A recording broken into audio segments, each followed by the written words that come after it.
ಬೇಕು ಬೇರೆ ಬೇರೆ ರಾಜ್ಯಗಳಲ್ಲಿಂತ ಒಂದು ದೊಡ್ಡ ಪ್ರಸ್ತಾಪ ಬಂದಿತ್ತು. ಅವ ಯಾವ ರಾಜ್ಯಗಳು ಇವರು ಒಪ್ಪಲಿಲ್ಲ, ಯಾವುದೇ ಪಾರ್ಲಿಮೆಂಟ್ ನೋ ನೋ ಬಿಕಾಸ್ ಇದೇ ಬೇರೆ, ಅದು ಇದೇ ಬೇರೆ. ನೀವು ಎಷ್ಟು ಹಣ ವೇಸ್ಟ್ ಆಗುತ್ತೆ, ಖರ್ಚು. ಈಗ ಬೆಳಗಾಮಲ್ಲಿ ನಾವು ಅಸೆಂಬ್ಲಿ ಮಾಡಿ ಏನು ಪ್ರಯೋಜನ ಅಲ್ಲಿ? ಭಾಳ ಕಷ್ಟಪಟ್ಕೊಂಡು ಬರ್ತಾರೆ, ಬೇಜಾರಾಗಿ ಬರ್ತಾರೆ. ಯಾರು ಸಂತೋಷದಿಂದ ಬಂದಲ್ಲಿ ಅಸೆಂಬ್ಲಿನಲ್ಲಿ ಅಲ್ಲಿ ಇದರಲ್ಲಿ ಅಧಿವೇಶನದಲ್ಲಿ ಭಾಗವಹಿಸಲ್ಲ. ಅಲ್ಲಿ ಕೆಲವು ಇಲಾಖೆಗಳನ್ನ ಶಿಫ್ಟ್ ಮಾಡಿ 25 ಕೋಟಿ ವರ್ಷಕ್ಕೆ ಖರ್ಚು ಮಾಡ್ತಾ ಇದ್ವಿ ಕ್ಲೀನಿಂಗಿಗೆ. ವಿಕಾಸಸೌಧ, ಸುವರ್ಣಸೌಧ, ಬಟ್ ಅಲ್ಲಿ ಯಾವ ಆಫೀಸ್ಗಳೂ ಇಲ್ಲ. ಅಲ್ಲಿ ಕಳಿಸಿ ಎಲ್ಲ ಆ ಭಾಗದ ಆಫೀಸ್ಗಳೆಲ್ಲ ಹೋಗಲಿ ಆ ಕಡೆಗೆ, ಎಲ್ಲ ತಿರುಗಿ ಬೆಂಗಳೂರಿಂದ ಮತ್ತು ಅದು ಕಟ್ಟಿದ್ದೇನು ಪ್ರಯೋಜನ? ಹಾಗಾಗಿ ಸರ್ಕಾರಗಳು ಸುಮ್ಮನೆ ಮಾಡ್ತವೆ, ಏನೂ ಆಗಲ್ಲ ಅದರಿಂದ. ಕರೆಕ್ಟ್. ಹಾಗಾಗಿ ಸ್ನೇಹಿತರೆ, ಮೊನ್ನೆ ಕ್ಯಾಬಿನೆಟ್ನಲ್ಲಿ ತಾವು ಮಾಡಿದಂಥದ್ದು ಕೂಡ ಯಾರ ಜನಕ್ಕೆ ಅನುಕೂಲ ಆಗುವಂಥದ್ದು ಏನೂ ಆಗಲಿಲ್ಲ. ಜನಕ್ಕೆ ಅನುಕೂಲ ಆಗುವಂಥದ್ದು ಏನೂ ಆಗಲಿಲ್ಲ. ಮತ್ತು ಮೈಸೂರು ಭಾಗದಲ್ಲೇ ನಾವು ಕ್ಯಾಬಿನೆಟ್ ಮೀಟಿಂಗ್ ಮಾಡಿದ್ದೀವಿ. ಹೋ ಮೈಸೂರು ಉದ್ಧಾರ ಆಗೋಯ್ತು, ಈ ಭಾಗ ಎಲ್ಲ ಏನೂ ಇಲ್ಲ. ಏನು ಇತ್ತೀಚೆಗೆ ನಮ್ಮ ಕರ್ನಾಟಕ ಘನ ಸರ್ಕಾರ ಯಾವುದೇ ತೀರ್ಮಾನಗಳು ಜನರ ಪರವಾಗಿಲ್ಲ. ಅವು ಯಾರೋ ಈ ಶಾಸಕರ ಪರವಾಗೋ, ಯಾರೋ ಕಾಂಟ್ರಾಕ್ಟ್ಗಳ ಪರವಾಗೋ, ಯಾರೋ ದುಡ್ಡು ಹೊಡೆಯೋರ ಪರವಾಗೋ ತೀರ್ಮಾನಗಳಾಗ್ತಾ ಇದ್ದಾವೆ. ಇಲ್ಲಿ ತನಕ 90,000 ಕೋಟಿ ಗೃಹಲಕ್ಷ್ಮಿ ಖರ್ಚು ಮಾಡಿದ್ದೀವಿ ಅಂತ. ಏನಾಯ್ತು ಅದರಿಂದ? ರಾಜ್ಯದಲ್ಲಿ ಏನು ಅನುಕೂಲ ಆಯ್ತಪ್ಪ ಅದರಿಂದ? ಅವು ಯಾರು ಅದು ಕೊಟ್ಟಿಲ್ಲ, ಇನ್ನು 4-5 ತಿಂಗಳಿಂದ ಕೊಟ್ಟಿಲ್ಲ. ಅದು ಯಾವಾಗ ಕೊಡ್ತೀರಾ ನೀವು ಅಂದರೆ, ಈಗ ನೆಕ್ಸ್ಟು ಜೂನ್ನಲ್ಲಿ ಜಿಲ್ಲಾ ಪಂಚಾಯತ್ ತಾಲೂಕು, ಅಲ್ಲಿ ತನಕ ಕೊಡಲ್ಲ ನೀವು. ಆವಾಗ 6-7 ತಿಂಗಳಿಂದ ಒಟ್ಟಿಗೆ ಕೊಟ್ಬಿಡ್ತೀರ, ಓಟ್ ಹಾಕ್ಲಿ ಅಂತ. ಹೀಗೆ ಯಾವ ಕಾರ್ಯಕ್ರಮಗಳು ಕೂಡ ಸರಿಯಾದ ರೀತಿ ಆಗ್ತಿಲ್ಲ. ಬಟ್ ಹಣ ಮಾತ್ರ ಸುಮ್ಮನೆ ಸೂರ್ಯ ಆಗ್ತಾ ಇದೆ. ಆಮೇಲೆ ಆಡಳಿತ ಭಾಳ ಮುಖ್ಯ. ಆಡಳಿತ, ಆರ್ಥಿಕಾಭಿವೃದ್ಧಿ, ಆಡಳಿತ ಭಾಳ ಮುಖ್ಯ. ಆದರೆ ಇಲ್ಲೇನಾಗಿದೆ, ಆಡಳಿತದ ಬಗ್ಗೆ ಯಾರೂ ಸುಧಾರಣೆನೂ ಇಲ್ಲ. ಅದರಲ್ಲಿ ಹೋಗಿ ಸಿಕ್ಕಾಬಿಟ್ಟು ದುಂದು ವೆಚ್ಚ ಆಗ್ತಾ ಇದ್ದಿಲ್ಲ. ಅದನ್ನಾರು ಕಡಿಮೆ ಮಾಡ್ತಾ ಇದ್ದೀರಾ? ಇಲ್ಲ, ದಿನೇ ದಿನೇ ಜಾಸ್ತಿ ಆಗ್ತಾಯಿದೆ ದುಂದು ವೆಚ್ಚ. ಇವ್ರದ್ದು ಹಣ, ಯಾರು ಬೆವರಿನ ಶ್ರಮದ ದುಡಿಮೆಯ ಹಣ ಏನು ಟ್ರೆಜರಿ ಕಟ್ತಾ ಇದ್ರು, tax payers money, it is waste. ಸರ್ಕಾರ ಅದನ್ನು ಸುಮ್ಮನೆ ಹಾಳು ಮಾಡ್ತಾ ಕೂತಿದೆ. ಬಟ್ ಯಾರೂ ಕೂಡ ಜನ ಇದ್ರ ಬಗ್ಗೆ ಮಾತಾಡ್ತಾ ಇಲ್ಲ. ಯಾವ ಪಾರ್ಟಿಯವರು ಮಾಡ್ತಾ ಇದ್ದಾರೆ. ಅದರಲ್ಲೂ ವಿರೋಧ ಪಕ್ಷ ನಮ್ಮ BJP, ಅಶೋಕ BJP, ಇದ್ರ ಬಗ್ಗೆ ಏನೂ ಮಾತಾಡೋದೇ ಇಲ್ಲ. ಅವರು ಆಡಳಿತ, ಆರ್ಥಿಕಾಭಿವೃದ್ಧಿ, ಶಿಸ್ತು, ದುಂದು ವೆಚ್ಚ ಇದ್ರ ಬಗ್ಗೆ ಸುಮ್ಮನೆ ಅದೇನೋ ಮೆರವಣಿಗೆ ಮಾಡ್ಕೊಂಡು ಹೊಂಟುಬಿಟ್ಟವರು. ಅವರು ಇದೇ ಕೆಲಸ ಮಾಡಿ ಹೋದವರು. ಹಾಗಾಗಿ ಅವ್ರಿಗೆ ಯಾವ ನೈತಿಕತೆಯೂ ಇಲ್ಲ ಮಾತಾಡೋದಕ್ಕೆ, ಸುಮ್ಮನೆ ಇದ್ದು ಬಿಡ್ತಾರೆ ಅವರು. ಹಾಗಾಗಿ ಸ್ನೇಹಿತರು, ಇವತ್ತು ಏಕೆಂತಂದರೆ ದೇಶದಲ್ಲಿ ಇವತ್ತು ಭಾಳ ಒಂದು ಆತಂಕ. ಕಾಶ್ಮೀರದಲ್ಲಿ ಇವತ್ತೇನಾಗಿದೆ, ಇವತ್ತು ದೇಶ ಒಂದು ರೀತಿಯಲ್ಲಿ ಹೇಗಪ್ಪ ಇದು ಅಂತ. ಅದೇನೇ ಇರಲಿ, ಬಟ್ ಮೋದಿಯವರು ಇವತ್ತಿನ ದಿವಸ ಅದನ್ನು ನಾನು ಬಡಿತೀನಿ ಅದನ್ನು. ಯಾಕೆಂದರೆ ಇಟ್ಸ್ ಎನ್ ಇಸ್ಲಾಮಿಕ್ ಕಂಟ್ರಿ. ಅವ್ರ ಧರ್ಮಾಧಾರಿತ ದೇಶ ಅದು, ನಮ್ಮ ಥರ ಜಾತ್ಯತೀತ ದೇಶ ಅಲ್ಲ ಅದು. ಹಾಗಾಗಿ ಆಲ್ ಇಸ್ಲಾಮಿಕ್ ಕಂಟ್ರೀಸ್ ಎಲ್ಲ ಇವತ್ತು ಧರ್ಮಾಧಾರಿತ ದೇಶಗಳಾಗಿ ಇಡೀ ಜಗತ್ತಿನಲ್ಲಿ ಅಶಾಂತಿಯನ್ನು ಉಂಟು ಮಾಡ್ತಾ ಇದ್ದಾರೆ. ಹಾಗಾಗಿ ಮೋದಿಯವರು ಕೂಡ ಹಲವಾರು ರೀತಿಯಲ್ಲಿ ಈಗ ನುಸುಳುವಿಕೆ, ಅದನ್ನು ತಡಿಬೇಕು ನಾವು. ನಿಜ, ನೀವು ಅಲ್ಲಿ ಬಾಗಿಲಾಗ್ತೀನಿ, ಇಲ್ಲಿ ಬಾಗಿಲಾಗ್ತೀನಿ ಅಂತ ಹಾಕಿ ಬೇರೆ ವಿಚಾರ. ಬಟ್ ನುಸುಳವನು ಮೇನ್ ರೋಡಲ್ಲಿ ಬರೋಲ್ಲ. ಅವ್ನಿಗೆ ಯಾವ್ಯಾವುದೋ ದಾರಿ ಅವ್ನು ಮಾಡ್ಕೊಂಡಿರ್ತಾನೆ, ಆ ದಾರಿಯಲ್ಲಿ ಬರ್ತೇನೆ. ಆ ದಾರಿಗಳು ಮುಚ್ಚಬೇಕು ಇವತ್ತು, ಆ ದಾರಿಗಳು ಮುಚ್ಚಬೇಕು. ಹಾಗಾಗಿ ನಾವೆಲ್ಲರೂ ಕೂಡ ಇವತ್ತು ಕೇಂದ್ರ ಸರ್ಕಾರಕ್ಕೆ ನಾವು, ಹೌದು ನೀವು ಕ್ರಮ ತಗೋತಾ ಇದ್ರಿ, ಏನು ಹುಡುಗಾಟ ಕೇಂದ್ರ, 26 ಜನರು ಟೂರಿಸಮು, ಹೌದು 370 ನಾವು ತೆಗೆದುಹಾಕಿದ್ದೀವಿ ದೇಶದಲ್ಲಿ. ಅಲ್ಲಿ ಆ ಭಾಗದಲ್ಲಿ ನಾವು ಶಾಂತಿಯನ್ನು ಸ್ಥಾಪನೆ ಮಾಡಿದ್ದೀವಿ. ಯಾವುದೇ ಅಕ್ರಮ ಆಗದ ರೀತಿ ನುಸುಳುವಿಕೆದಾರರಾಗಲಿ ಯಾರು ಬರದೇ ಇರುತ್ತೆ ಮಾಡಿದ್ದೀವಿ ಅಂತಂದ್ರೆ ಬೇಷ್. ಬಟ್ ಎಲ್ಲಿದೆ, ಏನಾಗಿದೆ ಈಗ ಅದು ಏನಾಗಿದೆ?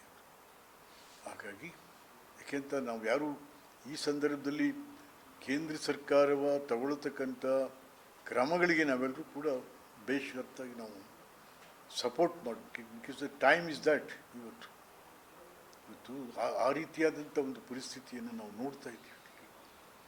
ಹಾಗಾಗಿ ಮೋದಿಯವರು ಏನು ತೀರ್ಮಾನ ತಗೋತಾ ಇದೆಯೇ, ಇಡೀ ದೇಶ ಅದಕ್ಕೆ ಬೆಂಬಲ ಕೊಡ್ತಾ ಹೋಗಿ. ಸುಮ್ಮನೆ ಈಗ ನಾವು ಕಾಂಗ್ರೆಸ್ನವ್ರು ಹೇಳ್ತಾವ್ರೆ ಇದೇನು ಅವನು ಯಾವನ ವಾದ್ರಾ ಅಂತ್ಯ, ಹೂ ಇಸ್ ಹಿ?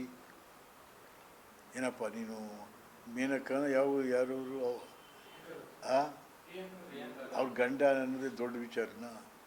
ನೀನು ಪಂಚಾಯತಿ ಮೆಂಬರ್ ಆಗಿದ್ದೆ ಈ ದೇಶದಲ್ಲಿ, ಯಾರು ನೀನು ಮಾತಾಡೋದಕ್ಕೆ ಇವೆಲ್ಲ ಅನಾವಶ್ಯಕವಾಗಿ? ನೋ, ಕಾಂಗ್ರೆಸ್ನವರು ಇಂಥವ್ರನ್ನೆಲ್ಲ ಬಿಡಬಾರ್ದು ಮಾತಾಡೋಕ್ಕೆ. ಕಾಂಗ್ರೆಸ್ ಕೂಡ ಈ ದೇಶದಲ್ಲಿ ಬಹಳ ದೊಡ್ಡ ಪಾರ್ಟಿ, ದೇಶನ ಅಚ್ಚುಕಟ್ಟಾಗಿ ನಡೆಸಿದಂಥ ಪಾರ್ಟಿ, ಅಭಿವೃದ್ಧಿ ಮಾಡಿ. ಈಗ ಯಾವ ವಾದ್ರ ಪಾದ್ರ ಅಂಥವೆಲ್ಲ ಮಾತಾಡೋಕೆ ಕೊಟ್ಬಿಟ್ರೆ ಛೇ ನೋ, ಎಲ್ಲಿ ನಿಲ್ತಾ ಇದೆ ಕಾಂಗ್ರೆಸ್ ಪಾರ್ಟಿ? ಹಾಗಾಗಿ ಸ್ನೇಹಿತರೆ, ಇವತ್ತು ರಾಜ್ಯದಲ್ಲಿ ಆರ್ಥಿಕ ಅಭಿವೃದ್ಧಿ ಏನೂ ಆಗ್ತಾ ಇಲ್ಲ. ಸುಮ್ಮನೆ ಸಿದ್ದರಾಮಯ್ಯನವರು ನಾನು ಅದು ಮಾಡ್ತೀನಿ, ಏನೂ ಆಗ್ತಾಯಿಲ್ಲ. ಸಿದ್ದರಾಮಯ್ಯನೂ ಇರೋ ತನಕ ಹೆಂಗೋ ಏನೋ ಮುಗಿಸಿ ಹೋಗ್ಬಿಡ್ತಾರೆ, ಮುಗಿಸಿ ಹೋಗ್ಬಿಡ್ತಾರೆ ಅಂತ. ಹಾಂ, thank you sir, thank you sir.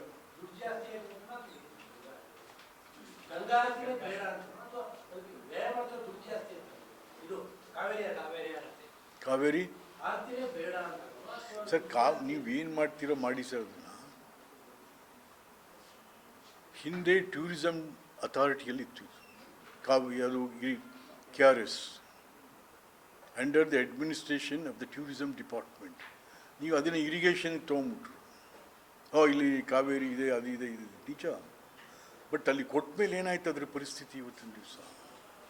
ಅದು ಮಾಡಿ ಗಂಗಾರತಿನಿ ಮಾಡಿ ಈಗ 93 ಕೋಟಿ ರೂಪಾಯಿ ಅದಕ್ಕೆ ನೀವು ಕೊಡ್ತಾ ಇರೋದು. ಹಾಂ, 93 ಕೋಟಿ ಏನು ಮಾಡ್ತೀರ ಅಲ್ಲಿ ಆರತಿ ಮಾಡೋಕ್ಕೆ? 93 ಕೋಟಿ ಅಂದರೆ ಎಲ್ಲ ಲೂಟಿ ಅಲ್ವೇ? ಮೇಲ್ನೋಟಕ್ಕೆ ಕಾಣುತ್ತೆ ಇದು. ಯಾಕೆಂತಂದರೆ ಏನಾಗಿದೆ ಈಗ, ಬರೀ ಸಿದ್ದರಾಮಯ್ಯ ಅವಲ್ಲ, ಇನ್ನೊಬ್ಬ ಸಿದ್ದರಾಮಯ್ಯ ಅವನೇ ಅವ್ರ ಮನೇಲೆ ಎಲ್ಲ ಸೇರ್ಕೊಂಡು ಲೂಟಿ ಹೊಡೆದು ಬಿಟ್ರೆ ರಾಜ್ಯನ. ಮತ್ತು ನಿಮ್ಮನ್ನು ನಂಬಿದ್ದಕ್ಕೆ ಇದೇನಾ? ನಿಮ್ಮನ್ನು ನಂಬಿ ಸರ್ಕಾರ ತೊಗೊಂಬಂದಿದ್ದಕ್ಕೆ ಸಿದ್ದರಾಮಯ್ಯ ಇದೇನಾ ನೀವು ಮಾಡ್ತಾ ಇರೋದು? ನೋ, ಅಲ್ಲ. ಯಾಕೆಂದರೆ ನಾವೆಲ್ಲ ನೋಡಿ, ನಾವು ಸರ್ಕಾರದಲ್ಲಿ ಇದ್ದವರು, ಸರ್ಕಾರ ಭಾಗವಾಗಿ ಕೆಲಸ ಮಾಡಿರೋರು, ಹೊಟ್ಟೆ ಉರಿಯಿತು ಅನಿಸುತ್ತೆ. ಇಷ್ಟೆಲ್ಲ ಏನೇನೋ ಮಾಡ್ತಾ ಇಲ್ಲರಿ. ಸರ್ಕಾರಿ ಶಾಲೆಗಳೆಲ್ಲ ಬಾಗಿಲಾಗ್ತಾ ಇದ್ದಾವೆ, ಸರ್ಕಾರಿ ಆಸ್ಪತ್ರೆಗಳು ಬಾಗಿಲಾಗ್ತಾ ಇದ್ದಾವೆ. ಎಲ್ರಿ ಎಷ್ಟು 40% ಡಾಕ್ಟ್ರು ಇಲ್ಲ ಅಂತ ಅಂದರೆ, ಮತ್ತು ಅಕ್ಷರ ಆರೋಗ್ಯಕ್ಕೆ ಇದೇನಾ ಸರ್ಕಾರ ಕೊಡ್ತಾ ಇರೋವಂಥದ್ದು? ಭಾಳ ಇಂಪಾರ್ಟೆಂಟ್ ಅಂದರೆ ಶಿಕ್ಷಣ ಮತ್ತು ಆರೋಗ್ಯ, ಅವೆರಡು ಟೋಟಲಿ ನೆಗ್ಲೆಕ್ಟೆಡ್. ಯಾವುದು ಈ ಸರ್ಕಾರ ಅಷ್ಟೇ ಅಲ್ಲ, ಹಿಂದೆ ಯಡಿಯೂರಪ್ಪನವ್ರ ಸರ್ಕಾರದೊಟ್ಟು ಹುಚ್ಚುಚ್ಚಾಗಿ ಅಯ್ಯೋ ರಾಮ 5 ಕೋಟಿ ಈಸ್ಕೋ ವೈಸ್ ಚಾನ್ಸಲರ್. ಏನಾಗೋ ಇವತ್ತು?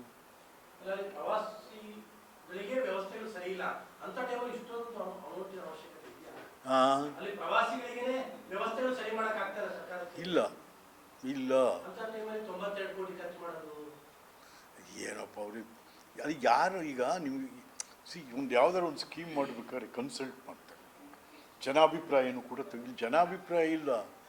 ಜನತಂತ್ರ ಆಡಳಿತದಲ್ಲಿ ಜನಾಭಿಪ್ರಾಯಗಳಿಲ್ಲ. ಅವನೊಂದು ಈಗ ನಮ್ಮ ಇವ್ರು ಹೊರಟುಬಿಟ್ಟಿದ್ದಾರೆ ಮಹದೇವಪ್ಪನವರು, 122 ಎಷ್ಟೋಡಿ ಅಂಬೇಡ್ಕರ್ನ ಹಾಕ್ತೀವಿ ಅಂತ.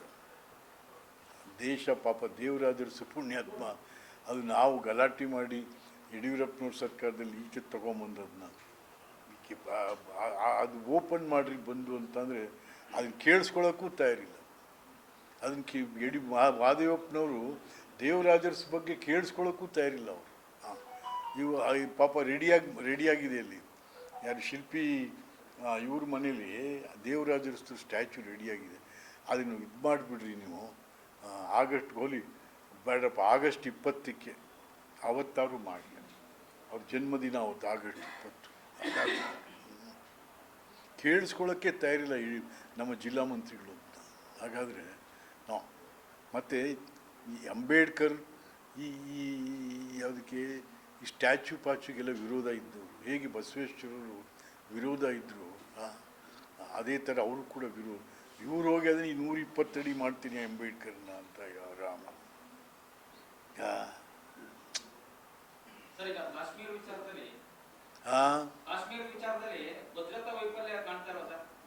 ಇಲ್ಲ, ಅದು ನಾವು ಹೇಳೋದಲ್ಲ. It's not the time. ಈ ಸಂದರ್ಭ ಅದಲ್ಲ, ಇದಲ್ಲ. ಈಗೇನು ಕೇಂದ್ರ ಸರ್ಕಾರ, ಯಾಕೆಂತಂದರೆ ಏನು 26 ಜನ ಸತ್ತಿರೋದು ಅಂತ ಈಗ ಹುಡುಗಾಟಿಕೆ ಇಲ್ಲ.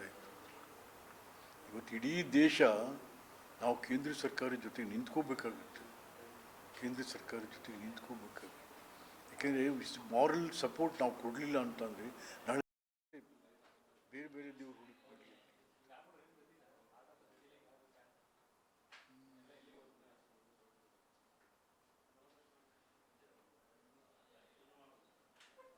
ಯಾಕೋ ನಿದ್ದೆ ಬರ್ತಾಯಿಲ್ಲ ಸರ್. ಶೆಕೆ ಫ್ಯಾನ್ ಹಾಕಿದ್ರೆ ನೀರು ಬರೋದಿಲ್ಲ. ಏನು ಮಾಡ್ತೀರ? ಇನ್ಯಾರೋ ಬರೋರವರ ಇನ್ಯಾರೋ ಸೊಳ್ಳೆ ಕಾಟ, ಸದ್ಯ ಹೆಡ್ತಿರ್ ಕಾಟ ಅಂದ್ರು. ಇನ್ಯಾರು ಬರೋರಿದ್ದಾರೇನಪ್ಪ? ಸಾಕು ಬಿಡಪ್ಪ, ಎಲ್ಲರಿಗೂ ತಲುಪಿಸ್ಬಿಡಿ. ಓಹೋ,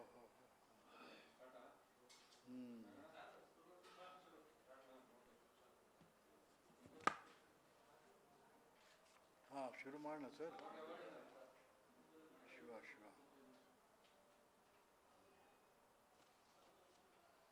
ಮಾಧ್ಯಮದ ಸ್ನೇಹಿತರಿಗೆಲ್ಲ ಸ್ವಾಗತ.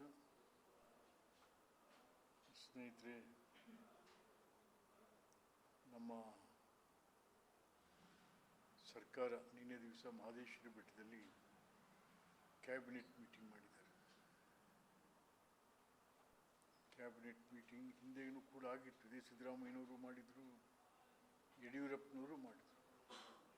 ಫಲಿತಾಂಶ ಶೂನ್ಯ. ಆವಾಗಲೂ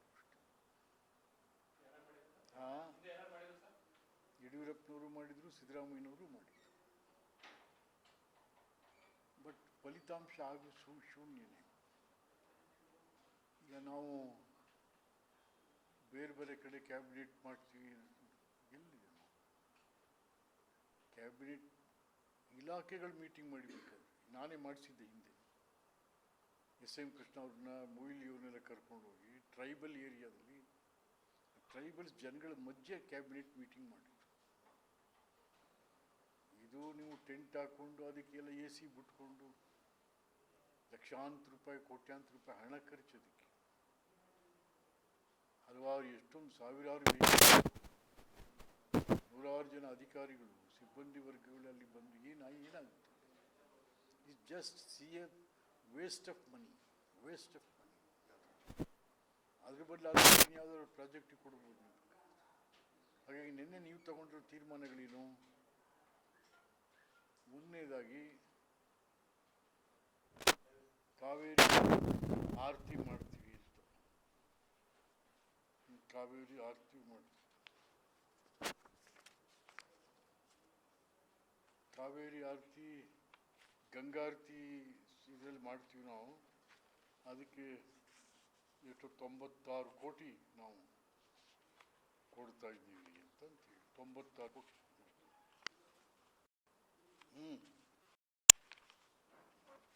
90 ಕೂಡ ನೀಡ್ಬಿಟ್ಟಿದ್ರು. ನಮ್ಮ ಸ್ನೇಹಿತರುಗಳು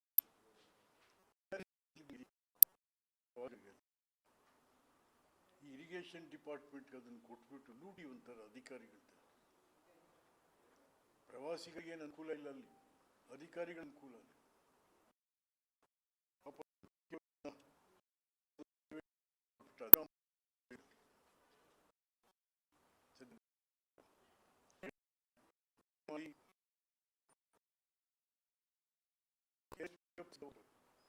ಬೆಂಗಳೂರು ಯಾರೇ ಪ್ರವಾಸಿಗರು ಬಂದರೂ ಕೂಡ KRS ಹೋಗ್ತಾರೆ.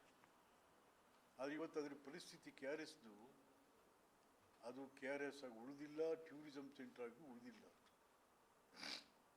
ಹಾಗಾಗಿ ದಯಮಾಡಿ ಇರಿಗೇಷನ್ ಡಿಪಾರ್ಟ್ಮೆಂಟಿಂದ ತೆಗೆದು ಟೂರಿಸಂ ಡಿಪಾರ್ಟ್ಮೆಂಟ್ಗೆ ಇಲಾಖೆ ಇರೋದು ಯಾಕೆ ನಮಗೆ ಟೂರಿಸಂ ಡಿಪಾರ್ಟ್ಮೆಂಟ್ ಅದನ್ನಾದರೂ ಮಾಡ್ಬೋದಾಗಿತ್ತು ನಿಮ್ಮ ಕ್ಯಾಬಿನೆಟ್ ಮೀಟಿಂಗ್, ಅದು ಕೂಡ ಮಾಡಿ.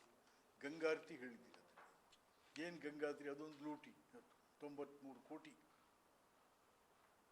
93 ಕೋಟಿ ಗಂಗಾರತಿ, ಕಾವೇರಿ ಆರತಿ.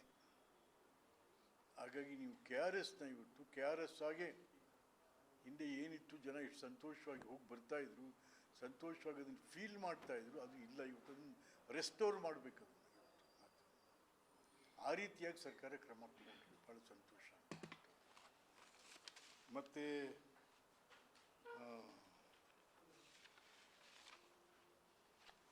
391 ಕೋಟಿ ರೂಪಾಯಿನಲ್ಲಿ ಮೈಸೂರಿನಲ್ಲಿ ರಸ್ತೆಗಳನ್ನ ವೈಟ್ ಟ್ಯಾಪಿಂಗ್ ಮಾಡ್ತೀವಿ ಅಂತ ಹೇಳಿದ್ದೀವಿ. ಇದು ಅಷ್ಟೇ ಒಂದು ಲೂಟಿ ಅಷ್ಟೇ, ಇನ್ನೇನಿಲ್ಲ. ಇದು ವೈಟ್ ಟ್ಯಾಪಿಂಗ್ ಎಲ್ಲಿ ಮಾಡಬೇಕು? ವೈಟ್ ಟ್ಯಾಪಿಂಗ್ ಎಲ್ಲಿ ಮಾಡಬೇಕು? ವೈಟ್ ಟ್ಯಾಪಿಂಗ್ನ ಲೋ ಲೆವೆಲ್ ಏರಿಯಾದಲ್ಲಿ ಮಾಡಬೇಕು, ಎಲ್ಲಿ ಅಲ್ಲಲ್ಲೇ ನೀರು ನಿಲ್ಲುತ್ತೆ. ಯಾಕೆಂದರೆ ನೀರಿಗೂ ಟಾರ್ಗೂ ಸರಿ ಬರಲ್ಲ. ಅದರಿಂದ ವೈಟ್ ಟ್ಯಾಪಿಂಗ್ನ ಲೋ ಲೆವೆಲ್ ಏರಿಯಾದಲ್ಲಿ ಮಾಡುವಂಥದ್ದು, ಅದು ದಟ್ ಈಸ್ ಟೆಕ್ನಾಲಜಿ. ಅದು ನೀವು ಅದನ್ನು ತಗೊಂಡು ಮೈಸೂರಿಗೆ ನಾವು ವೈಟ್ ಟ್ಯಾಪಿಂಗ್ ಮಾಡ್ತೀವಿ 391 ಕೋಟಿ ರೂಪಾಯಿ ಅಂದರೆ ಇಟ್ಸ್ ಎ ಲೂಟಿಂಗ್ ಅಷ್ಟು, ಇನ್ನೇನಿಲ್ಲ. ಅದು ಸಿದ್ದರಾಮಯ್ಯನವರು ಭಾಳ ವರ್ಷಗಳು ಡೆಪ್ಟಿ ಚೀಫ್ ಮಿನಿಸ್ಟ್ರು ಎಲ್ಲ ಏನೂ ಮಾಡಲಿಲ್ಲ. ನೀವು ಏನು ಮಾಡಿದ್ದಾರೆ ಹೇಳ್ರಿ ಅಪ್ಪ ಯಾರಾದ್ರು? ಈಗ ಇದೇನೋ ಮಾಡ್ತೀವಿ ನಾವು ಅಂತ ಚಾಮರಾಜನಗರದಿಂದ ಇದೇನೇನೋ ಬಿಟ್ಟಿದ್ದೀವಿ. ಇದು ಯಾರಿಗೆ ಅನುಕೂಲಪ್ಪ ಅಂದರೆ ಈ ಶಾಸಕರುಗಳಿಗೆ ಇದರಿಂದ ಏನಾದರೂ ಅನುಕೂಲ ಆಗುತ್ತೆ, ಜನಕ್ಕೇನು ಅನುಕೂಲ ಆಗಲ್ಲ. ಜನಕ್ಕೇನು ಅನುಕೂಲ ಆಗಲ್ಲ. ಇದ್ರ ಬದಲು ಬಡವ್ರ ಮನೆಗಳಿಗಾದರೂ ಕಾಂಕ್ರೀಟು ಫ್ಲೋರಿಂಗ್ ಮಾಡಿಸ್ಕೊಟ್ಬಿಟ್ಟಿದ್ರಿ ನೀವು, ಸಿಮೆಂಟ್ ಫ್ಲೋರಿಂಗು. ಸಾಯೋ ತನಕ ನಿಮ್ಮನ್ನು ನೆನ್ಕೊಳ್ಳೋರು, ಅವ್ರಿಗೂ ಭಾಳ ಶಾಶ್ವತವಾಗಿ ನೆಲ ಒಳ್ಳೆ ಭಾಳ ಸಂತೋಷವಾಗಿರೋರು. ನಾವು ಭಾಳಷ್ಟು ಜನ ನೆಲ ಮಾಡ್ಕೊಳ್ಳೋಕ್ಕೆ ಆಗಿಲ್ಲ. ನಾವು ಕೊಡೋದು 1 ಲಕ್ಷ 2 ಲಕ್ಷ ರೂಪಾಯಲ್ಲಿ ಏನು ಮಾಡ್ತಾರೆ? ಅದಾದರೂ ಆಗಿದ್ರೆ ಚೆನ್ನಾಗಿರ್ತಾಯಿತ್ತು ನೀವು ಇದಕ್ಕೆ. ಆಮೇಲೆ ಕೊಯಿಲಾಡು ಅಂತಾರಾಷ್ಟ್ರೀಯ ಕ್ರಿಕೆಟ್ ಕ್ರೀಡಾಂಗಣ ಮಾಡ್ತೀವಿ, ಇಂಟರ್ನ್ಯಾಷನಲ್. ಇದು ಭಾಳ ವರ್ಷದಿಂದ ನಡೀತಾ ಇದೆ. ಭಾಳ ಜಾವಗಲ್ಲು ಅವರು ಇವರು ಭಾಳ ಜನ ನಮ್ಮ ಭಾಗದ ಈ ಭಾಗದ ಕ್ರಿಕೆಟ್ ಪಟುಗಳು ಭಾಳ ವರ್ಷಗಳಿಂದ ಕೇಳ್ತಾ ಇದ್ದಾರೆ. ಆಯಿತು, ಏನೋ ನೋಡೋಣ, ಈಗ ಹೇಳಿದಿರ, ಈಗ ಇದನ್ನು ಮಾಡ್ತೀವಿ ನಾವು ಅಂತಂತ ಹೇಳಿ.